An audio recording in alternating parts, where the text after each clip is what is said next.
Target দিতে পারতেছেন LC কত বিক্রি হবে, তা আশা মনে আপনি 60 টাকা থেকে 70 টাকা বিক্রি হবে মনে হয় এলসি পেঁয়াজ। তাহলে আমরা আশাবাদী কৃষক দাম পাবে। হ্যাঁ, কৃষক তো ঢাকা শ্যামবাজার থেকে এলসি পেঁয়াজ সহকারে দেশি পেঁয়াজ আপডেটটা জানাবো এবং সাথে রসুনের দরদাম জানিয়ে দিব। প্রিয় দর্শক বন্ধুরা, কথা বলতে চাই ব্যবসায়ীদের। ওয়ালাইকুম আসসালাম। কেমন আছেন? আলহামদুলিল্লাহ ভালো আছি। কাকা, ঢাকার বাইরের যে বাজারগুলো জি জি, সেগুলো থেকে এলসি পেঁয়াজ এসেছে?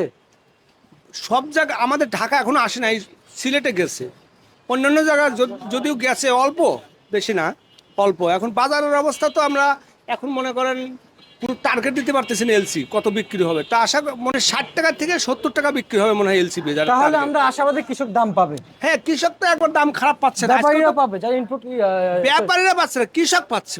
এখন ধরেন আপনি এখনো প্রায় 2500 থেকে 2600 টাকা দাম পাচ্ছে না, যে কৃষক তো পাচ্ছে, বলতেছি যে যারা ওই যে ব্যাপারী রয়েছেন ওদের তো লাভ হচ্ছে না, লস হচ্ছে। এই মালটা কিনা মনে করেন আপনার 74 টাকা পড়তা, বেচতেছি 64 65, আগের কিনা এগুলা, বুঝছেন। এসব মাল মনে করেন লস হচ্ছে, আবার যেগুলো কালকে কিনছে সেগুলো নিয়ে 1 টাকা লস হচ্ছে, আর এগুলো আগের গুলো নিয়ে 7-8 টাকা 10 টাকা এরকম কেজিতে লস। আচ্ছা, আমি ভিতরে মোট ভালো ভালো পেঁয়াজ দিতে পারছি আপনার ঘরে আসে। এই যে এই পেঁয়াজটা এটা কত চলছে? এটা আপনি মনে করেন আমরা 67 থেকে 68 বেচলাম, এটা আমার 800 টাকা পড়তা ঘরে এসে কালকা। আচ্ছা, এটা নরমাল পেঁয়াজ না? এটা নরমাল পেঁয়াজ, এটা আমরা এটা কি ঘরে থেকে কি নষ্ট হয়েছে? ঘরে থেকেই নষ্ট হয়েছে। তাহলে থেকে পুরো লস, এবার অনেক টাকা লস। আমার 2 গাড়ি মাল দিছে, আমি বেচলাম 43 44 42, মানে 42 43 44 টাকা কেজি। এই পেঁয়াজ যদি ভালো হইতো কত বিক্রি হইতো? এটা আপনি ভালো হলে আপনি ধরেন 62 63 65 বিক্রি হতো। নষ্ট হয়ে গেছে তাই কম দামে? হ্যাঁ, ওই চাঙেই নষ্ট হয়ে গেছে।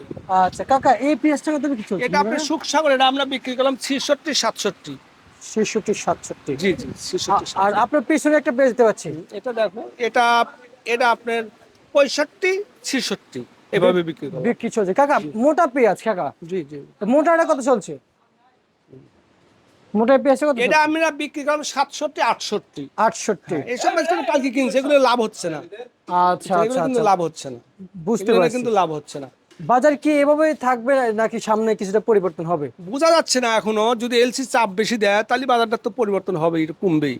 ব্যবসায়িক ক্ষেত্রে ইতিমধ্যে যারা এই যে ব্যাপারী রয়েছেন তাদের সাথে যাতে আরো ধরো হতাশাগ্রস্ত।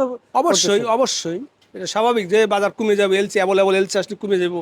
এইভাবে বাড়িতে ওই যে কেজি 10 টাকা 15 টাকা কেজি লস হলো।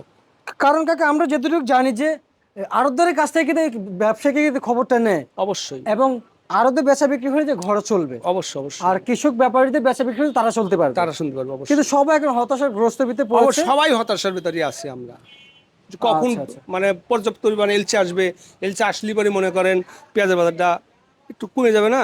অবশ্যই কমে যাবে। কাকা নাটোর রসুন আছে কত কত বিক্রি হয়েছে? নাটোর রসুন ওটা আমরা বিক্রি করলাম 80 টাকা কেজি। আচ্ছা আচ্ছা, আর সর্বনিম্ন? সর্বনিম্ন 60 টাকা। আর আদা আদা আদা আদা ওটা আমরা এখনো বেশি নেই, 140 টাকা রেট দিছি, এখনো বেশি নেই, ওই 30 টাকা বিক্রি হতে পারে।